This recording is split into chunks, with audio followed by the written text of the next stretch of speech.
Hi dear students, welcome to our channel Accountancy in Tamil. இன்னைக்கு நம்ம வீடியோல 11th standard accountancy chapter 3 உடைய exercise 12th sum பார்க்கலாம். Mary is a rice dealer having business for more than 5 years. Past journal entries in her books for the period of March 2018.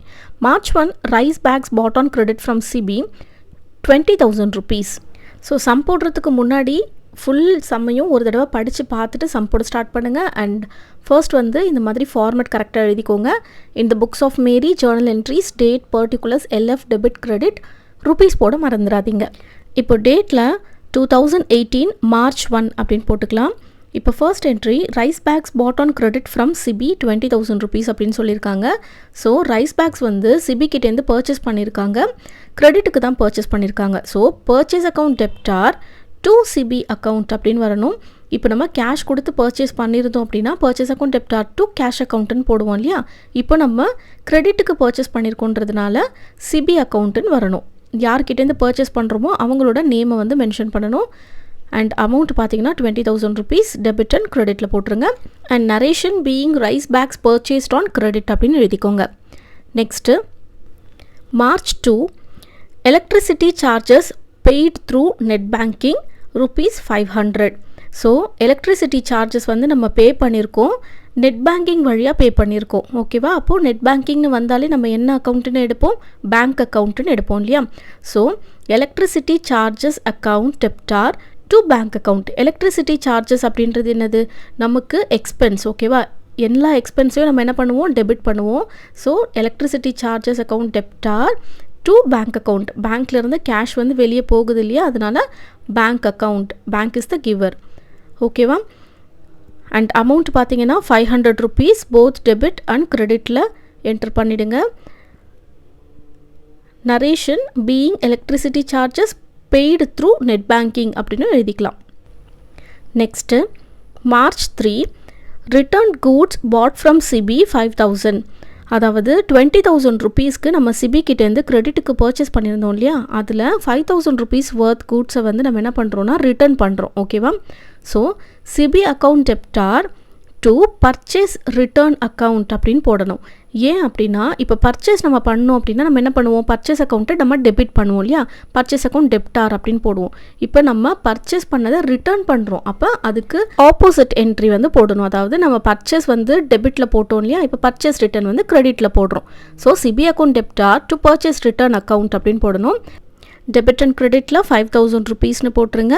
And narration being goods return to CB அப்படின்னு எழுதிக்கோங்க. Next March 4 rice bags taken for personal use 1,000 rupees. Personal use அப்படின்னு வந்தாலே நம்ம அதை வந்து ட்ராயிங்ஸாக தான் consider பண்ணணும். நீங்கள் பர்சனல் யூஸ்க்காக கேஷ் எடுத்தாலும் சரி, இல்லை ஏதாவது ப்ராடக்ட் இல்லை கூட்ஸ் எது எடுத்தாலுமே அது வந்து ட்ராயிங்ஸ் அப்படின்னு தான் நீங்கள் போடணும். So drawings account debtor to purchase account அப்படின்னு வரணும். இங்கே டு பர்ச்சேஸ் அக்கௌண்ட் ஏன் வருது, பர்ச்சேஸ் அக்கௌண்ட்னாலே நம்ம டெபிட்டில் தானே போடுவோம், இங்கே ஏன் கிரெடிட்டில் போடுறோம் அப்படின்னா நம்ம சொந்த யூஸ்க்காக நம்ம வந்து ரைஸ் பேக்ஸை எடுத்திருக்கோம், கூட்ஸ் வந்து எடுத்திருக்கோம். ஓகேவா? ஸோ இந்த கூட்ஸ் எடுத்ததுக்கு நம்ம வந்து காசு கொடுக்க போகிறது கிடையாது. ஸோ ஒரு பொருளை நம்ம பிஸ்னஸ்லேருந்து எடுக்கிறோம், ஆனால் அதுக்கான காசு வந்து வராது. அப்படிங்கும்போது பர்ச்சேஸ் அக்கௌண்ட் வந்து நம்மளுக்கு கிரெடிட்டில் வரும். ஓகேவா? So drawings account debtor to purchase account அப்படின்னு வரும். Narration being rice bags taken for personal use அப்படின்னு எழுதிக்கோங்க. Next March 5 advertisement expenses paid rupees 2,000. So அட்வர்டைஸ்மெண்ட்காக நம்ம வந்து பே பண்ணியிருக்கோம்.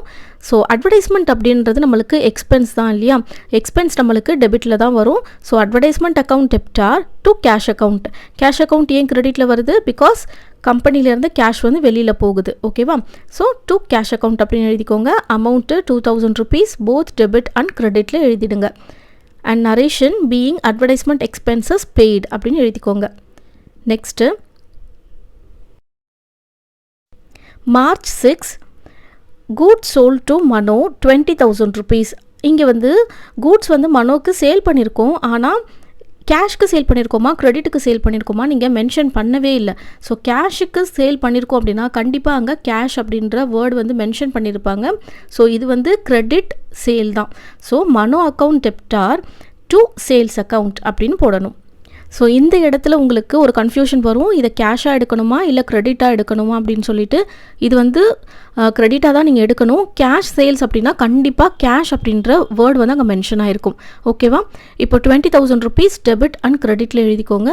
And narration being goods sold on credit அப்படின்னு எழுதிக்கோங்க. Next March 7 goods return by Mano 5,000 rupees. இப்போ லாஸ்ட் என்ட்ரியில் மனோக்கு நம்ம கூட்ஸ் வந்து சேல் பண்ணியிருந்தோம், கிரெடிட்டில் சேல் பண்ணியிருந்தோம் 20,000 rupeesக்கு. இப்போது அதிலிருந்து மனோ என்ன பண்ணுறாருனா 5,000 rupees worth கூட்ஸ் வந்து நமக்கு ரிட்டர்ன் பண்ணிடுறாரு. ஓகேவா? ஸோ சேல்ஸ் அப்படின்னா நம்ம என்ன பண்ணுவோம், கிரெடிட்டில் போடுவோம்ல, டு சேல்ஸ் அப்படின்னு போடுவோம் கிரெடிட்டில். இப்போது சேல்ஸ் வந்து ரிட்டர்ன் ஆகுது, நம்ம சேல் பண்ண கூட்ஸ் வந்து நம்மக்கிட்டே திரும்ப வருது. சேல்ஸ் ரிட்டர்ன் அப்படின்னா நம்ம என்ன பண்ணணும், அதுக்கு ஆப்போசிட் என்ட்ரி நம்ம டெபிட்டில் போடணும். Sales return account debtor to Mano account அப்படின்னு போடணும். ஓகேவா? Amount 5,000 rupees and narration being goods returned from Mano அப்படின்னு எழுதிக்கோங்க. Next August 8 payment received from Mano through NEFT. இப்போ இதுக்கு அமௌண்ட்டே கொடுக்கல இந்த என்ட்ரிக்கு. ஓகேவா? இப்போ நம்ம இதை எப்படி கண்டுபிடிக்கணும் அப்படின்னா ஃபர்ஸ்ட் என்ட்ரி போட்டுக்கலாம், bank account debtor to Mano account. ஏன்னா பேங்க் வழியாக தானே, நெஃப்ட் வழியாக தான் அவர் என்ன பண்ணுறாரு, மனோ நமக்கு பே பண்ணுறாரு. ஸோ நமக்கு பேங்க்கில் தான் ரிசீவ் ஆகும் amount. So bank account debtor to Mano அக்கௌண்ட்னு போட்டாச்சு. இப்போ அமௌண்ட் எப்படி கண்டுபிடிக்கணும்னா, மனோ வந்து நம்மக்கிட்டேருந்து பர்ச்சேஸ் பண்ணியிருந்தாரா 20,000க்கு, அதில் 5,000 rupees worth கூட்ஸ் வந்து அவர் ரிட்டர்ன் பண்ணிட்டாரு. ஸோ 20,000ல் 5,000 போச்சுன்னா பேலன்ஸ் 15,000 தான் இப்போ மனோ வந்து நமக்கு பே பண்ணியிருப்பார். ஓகேவா? இந்த மாதிரி சில சம்ஸில் வந்துட்டு அமௌண்ட் கொடுக்க மாட்டாங்க, அதை நம்ம தான் கண்டுபிடிச்சு போடணும். இதுக்கு மேலே இருக்கிற என்ட்ரிஸை பார்த்து நீங்கள் கண்டுபிடிச்சு கரெக்டாக போடணும். ஓகேவா? Narration being payment received from Mano through NEFT அப்படின்னு எழுதிக்கோங்க. இந்த சம் உங்கள் எல்லாருக்குமே ஈஸியாக புரிஞ்சிருக்கும்னு நினைக்கிறேன். நம்ம சேனல் வீடியோஸ் உங்களுக்கு யூஸ்ஃபுல்லாக இருக்குன்னா கண்டிப்பாக உங்கள் ஃப்ரெண்ட்ஸ்க்கும் ஷேர் பண்ணிக்கோங்க. சேனலை மறக்காமல் சப்ஸ்கிரைப் பண்ணி பக்கத்தில் இருக்கிற பெல் ஐக்கானை கிளிக் பண்ணிக்கோங்க. வீடியோவை கண்டிப்பாக லைக் பண்ணிடுங்க. தேங்க்யூ.